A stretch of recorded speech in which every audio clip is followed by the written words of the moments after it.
विद्यार्थी मित्रांनो, 8वी शिष्यवृत्ती परीक्षेमध्ये अशा प्रकारचे उदाहरणं विचारते परीक्षेमध्ये.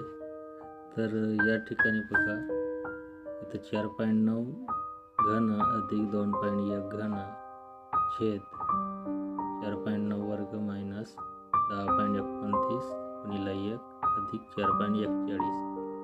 2.1चा वर्ग 4.41. या ठिकाणी आपल्याला काय करायचं आहे, फक्त हा जो घन आहे याचा विस्तार करायचा आहे आणि मग यासारख्या संख्या त्या नष्ट करायच्या आहेत. तर सूत्र आपल्याला माहीत आहे, ए घन मायनस बी घन बरोबर कंसात ए अधिक बी कंस पूर्ण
राशी आहे ही समान राशी आहे, नष्ट आणि म्हणून त्याच्यामध्ये काय राहील, 4.9 अधिक 2.1.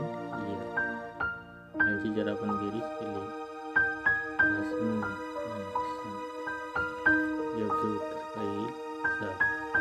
अशा पद्धतीची उदाहरणे सोपीच असतात, परंतु आपल्याला सूत्र कोणते लावायचे ते माहीत नसते आणि म्हणून अशा सूत्रांच्या सराव करणे आवश्यक आहे. सूत्रे बघा, या ठिकाणी आपण जो सूत्र लावलेला आहे,